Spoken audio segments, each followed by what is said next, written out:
Welcome back to Tipping Point. I'm your host, Kara McKinney. Imagine wanting to cut government bloat, and in response, said government whips around and tries to defund vitally important infrastructure instead in retaliation. The message is clear: go along with the bloated spending, putting yourselves and your kids into massive debt with the added perk of funding the expensive priorities of your political enemies, because the critical areas that your taxpayer dollars are actually supposed to be funding are being held hostage by that bloat. It's an all or nothing deal. Of course, it doesn't have to be this way, but it all too often works out that way. My example is a real life one that our next guest is dealing with right now as we speak. He even wrote an op-ed about it for the Cowboy State Daily. And he's not even a federal lawmaker in the D.C. Beltway, but instead he's a state rep in the nominally supposedly red state of Wyoming. Strange, right? You expect it from D.C., but not Wyoming. Problem is that in a lot of red states, you get Democrats and moderates who run as Republican because that's what wins, even though they could be anything but. Sometimes in these states, it's hard to pass protections for women's sports or to stop the genital mutilations of children because of this very issue, this dynamic. Our next guest writes that after he joined forces with 20 of his colleagues in the Wyoming House to vote against the largest budget in his state's history, that quote, "For this, the governor has chosen to dangerously put lives and livelihoods in my district in jeopardy with one signature of his pen. The governor issued a line item veto to remove funding for an aging water tower in my home of Wheatland, a water tower that is in such poor shape it could breach at any moment, destroying 10 or more city blocks in its wake.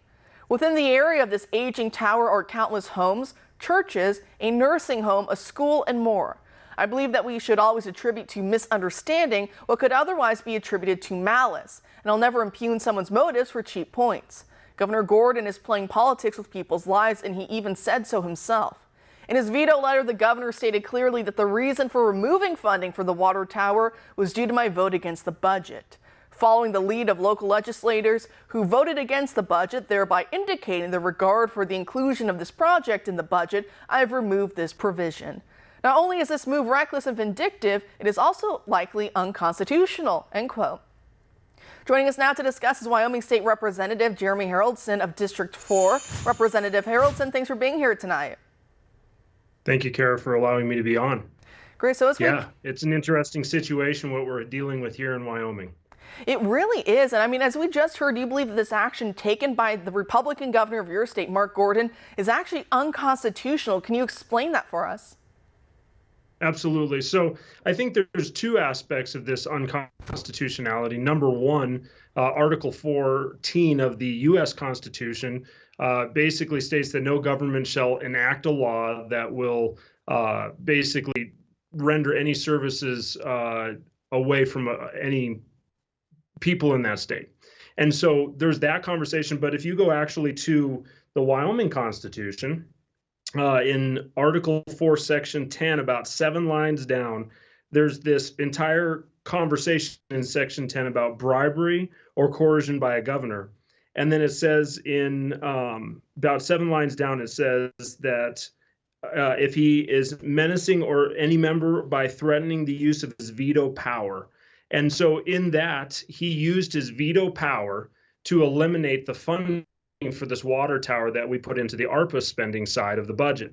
And when this happened, when this took place, he's made that statement that this is specifically done, this is specifically taken out because I did not vote for his budget.